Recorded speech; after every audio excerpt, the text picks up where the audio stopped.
Hello and welcome to Maths Made Easy. Today's video is going to be about quadratic equation. So let's begin without wasting any more time. Here in quadratic equations, first I'm going to teach you all how do you recognize if the given equation is a quadratic equation or not. So we have to verify if the given equations are a quadratic equation or not. For that, first you need to understand the format of a quadratic equation. Any quadratic equation is always, you'll see in the format ax square plus bx plus c equal to 0. Okay, so now as per the standard rule, it says that in any given quadratic equation you should always have only one variable. Like here in this example you can see there's only one variable, which is x. Then the other rule says that the highest index should always be 2 and not more than 2.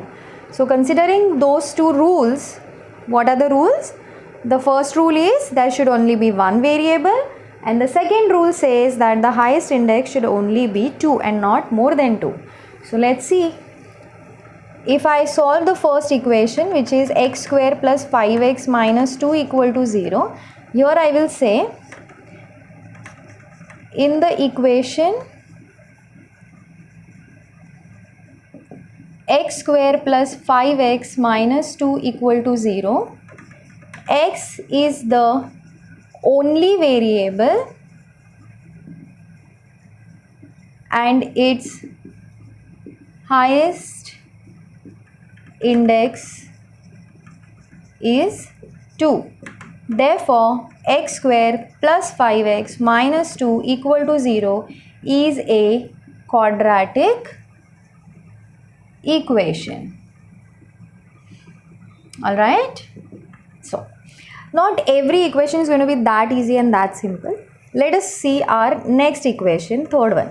Now I have picked up random equations because I don't want to solve all the equations which are similar to this, because once you people know these random picked examples, definitely you'll be able to solve the whole exercise. Okay. So now y square plus 1 upon y is equal to 2. As you can see here, we have got one variable in the denominator.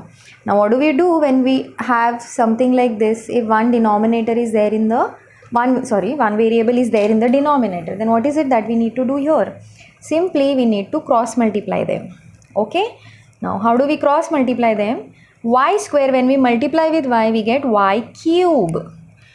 Two y's are already there in the numerator. We add one more y, we multiply one more y, so we get y cube there, plus 1 into 1 we get 1, the whole upon y is equal to 2. By now you all might have got to know that we are getting cube over here. So is it going to be a quadratic equation? Of course not. So y cube plus 1 is equal to 2y.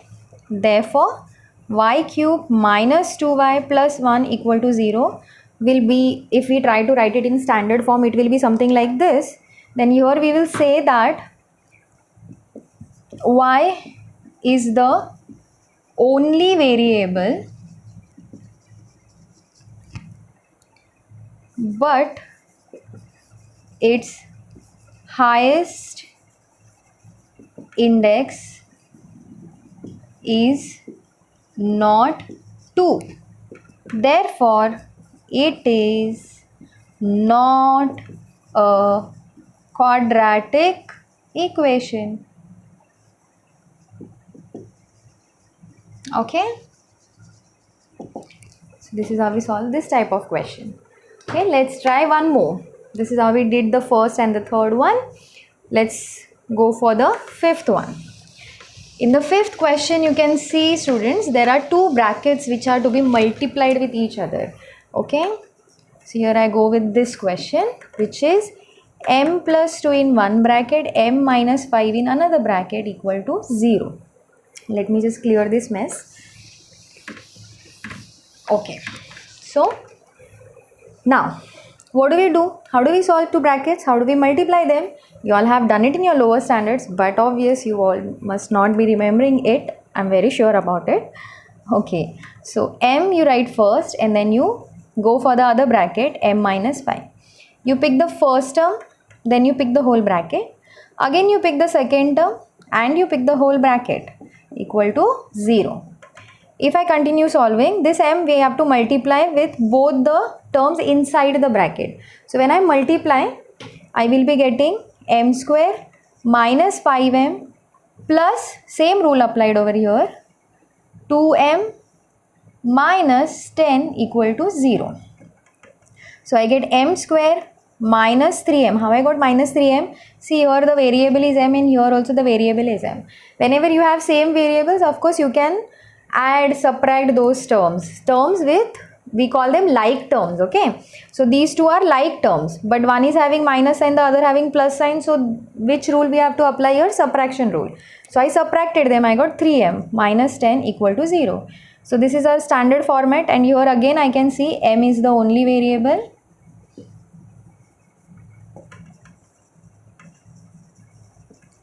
With highest index 2, therefore it is a quadratic equation. Alright, here we go with our next equation.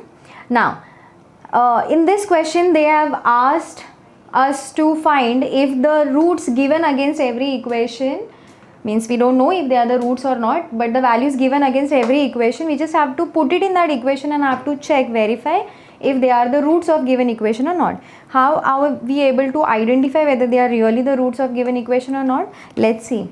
So what we do here is, first we just write the left hand side of the given equation, which is 2m square minus 5m. Then we say putting, which is the first value of m here, you can see students. So putting m is equal to 2 as the first value is 2. Both are two different values. We have to put one value at a time in place of m. So putting m is equal to 2 in given equation. So what is it? We'll get 2 multiply by, in place of m students, we'll just put this 2 square minus 5 and then again put 2.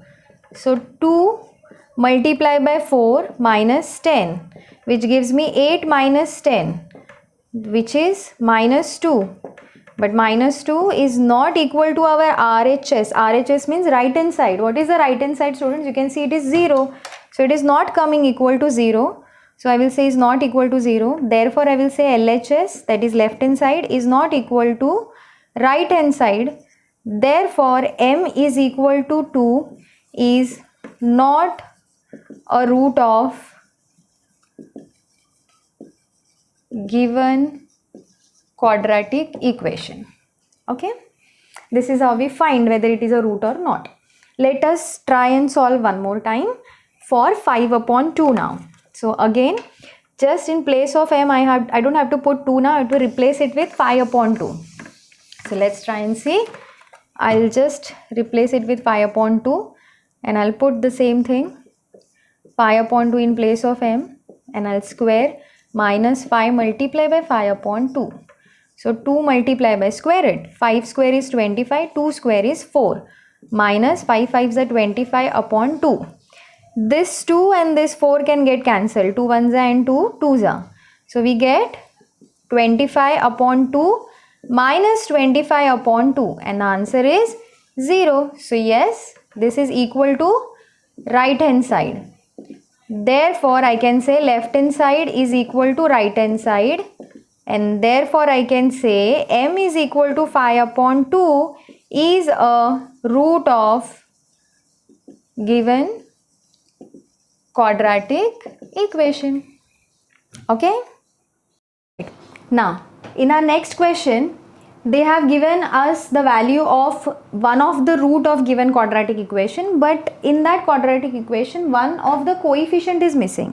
So we can find that by substituting the given root in that equation. Okay, now here they already say that x is equal to 3 is a root of given quadratic equation. So if it is already a root, then I can equate my both left hand side and right hand side. Unlike in the previous question, I just had to check if it is a root or not. So I was not sure if the left hand side, right hand side are equal or not. So I just solve the left hand side and I check if it is equating with the right hand side or not. Here they already say that it is a root, so I can directly equate both the sides. So how do I start with this equation? in the solution part, I will first write down the equation kx square minus 10x plus 3 equal to 0 is the given quadratic equation where x is equal to 3 is its root. Therefore, putting x is equal to 3 in given quadratic equation, we get k in place of x, I will be putting 3 square minus 10 in place of x, again I put 3 plus 3 equal to 0. You will write now. When you have to find if it is a root or not, you will not write equal to 0 first only. You will first see if it is getting equal to 0 or not. So now, therefore, this will become 9k minus 30 plus 3 equal to 0. 9k minus 30 and plus 3 gives us 27 equal to 0. 9k. Numbers will get operated with numbers. We don't have to mix up our alphabets and numbers together because they are different terms. They are not like terms. Minus 27 goes on other side, it will become plus 27. K remains there, 27 remains there. 9 will get divided with this 27. So 9 ones are, 9 threes are. Finally, the value of k is 3. That's it. That's what we were supposed to find in this question. Hello and welcome to Maths Made Easy. Today I am going to show you all how to solve a quadratic equation by factorization method. So now, in order to solve any such equations, what we need to see is, we need to see its product and the sum. Now what do I mean by product and sum? See here. Here, if the given equation I have to split into terms, I will call the last term as product, the middle term as the sum, and of which I have to find the factors. Now how do we do that? Along with the sign, plus 54 is the product. Along with its sign, for now we'll avoid writing its variable, that we'll put later on. The sum is minus 15. So students, whenever we see that product is 54, we need to find its prime factor and check the product of which two terms will give me 54. But at the same time, if I add those two terms, I should also get 15. Okay. Now as I know that 54 comes in which all tables, try to recollect all the tables in which we have ever heard of 54. So for me, the immediate number which comes to my mind is 6 and 9. 6 9s are 54 we do get, and 6 plus 9 we also get 15. Just check for yourself. Yes, of course. Now we have to be very careful with the signs. 6 multiply by 9, that means plus 6 and plus 9. If I find the product, of course I get plus 54. But if I take 6 and 9 and simply add, I get plus 15, and my requirement is of minus 15. So when I need a sum as a negative number, then I cannot put plus and plus for these two numbers, but I'll have to put minus and minus to both these numbers. Okay, then I'll put minus minus. Fine, then it is satisfying the requirement of sum. But then is it satisfying the requirement of product? Yes, students, it is satisfying the requirement of product as well. Because minus and minus, whenever two negatives multiply with each other, we get plus, positive. Okay. So the factors will be minus 6, minus 9. Okay. Let us try and find the factor of this equation as well.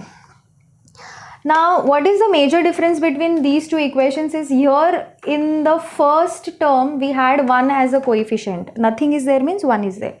Now here 2 is the coefficient. So now the product will be not 30 in itself, but 2 into 13. Whatever is the product of 2 and 13, that is 26, that is our product. And in place of sum, I will be having plus 27. If you people are observing it, I am not just considering the terms like that only, but I am also writing down its signs. Plus 13, plus 27 is the sum, and plus 26. How I got plus 26? By considering the product of 2 and 13. Why I have to consider the product of 2 and 13? Because 2, the coefficient of first variable, first term, that is supposed to get multiplied with the last term whenever we have any such equation like that. Okay, so 26, 27. Now let's find the factors. It's quite simple. As you can see, 27 we need, and 1 into 26, 126 are 26, and 1 and 26 if I add, I get 27. Here there should not be any confusion regarding the signs, because all the numbers you see, this first term is positive, this term is positive, even this term is positive. All the terms are positive. Now because all the terms are positive, we don't have to worry about whether I have to put minus sign or I have to put plus sign. If everything is positive, my factors are going to be plus 1 and plus 26. Okay, so let us try and remember these factors. Now these factors I am going to write it down over here while solving the equations. Okay, this let us clear it out and start with the sum. So how do I solve this equation now? First I need to write down x square. As you remember, my factors were minus 6, minus 9. But don't forget the variable x. Okay, means what I have done is, this is also called as splitting the middle term method. As we call it factorization, we also say splitting the middle term. So middle term has been split into minus 6 minus 9 plus 54 equal to 0. So when I further solve it, x square, if you see students, it can be split into x into x. 6 into x I can split it like this, minus 9 into x, and this 54 can also be split as 9 into 6 equal to 0. Now you must be wondering, why am I doing all these things? Because in factorization we need to find the common factors. Now in these two terms, my common factor is x. If x goes outside the bracket, what remains inside is x minus 6. Now in these two terms, minus 9 is the common factor. Whenever you take that first sign outside the bracket, and if that sign is minus, then do remember the inside sign is going to reverse. Means if it is plus, it will become minus. And always remember that in both brackets you should always get the same thing. X minus 6 if you get in the first bracket, then it is the same you should get in the second bracket as well. So my factors are x minus 6. We are getting it twice, but we'll write it once. That is called as common factor. X minus 9 is equal to 0. Now just split up the brackets. X minus 6 is equal to 0, or x minus 9 is equal to 0. Therefore x is equal to 6 or x is equal to 9. These are the roots of my given quadratic equation. Okay, this is how we solve this type of equation. Considering the second equation, which is 2y square. Okay, 2y square plus 27y plus 13 equal to 0. Now in this equation, students, we saw the factors were 2y square plus 1y plus 26y plus 13 equal to 0. Alright, so here again 2 into y, if I split the terms, 1 into y plus 26. See here, one of the factor is 13. So 26 you are supposed to split into such factors where 13 should be one of the number. 13 into 2 gives us 26. So 13 into 2 into y plus 13 equal to 0. Now for 13, if we don't have any other factor, we can also write it as 1 into 13. Okay. So now here among these two terms, y is the common factor. So y goes out. 2y plus 1 remains inside the bracket, plus here 13 is the common factor, so 13 goes out and 2y plus 1 remains inside the bracket. Okay, so then what is it I get further? 2y plus 1 and y plus 13 equal to 0 are my two factors. So finally here I can write 2y plus 1 equal to 0 or y plus 13 equal to 0. I will solve it here now. What is it that I get if I keep the 2y over there only? Then this plus 1 goes on other side, it will become minus y, or else y is equal to minus 13. Now y remains there only, minus 1 remains there only, upon 2 I will get, or y is equal to minus 13. So my factors are minus half and minus 13. Hope it is clear for you all. Okay.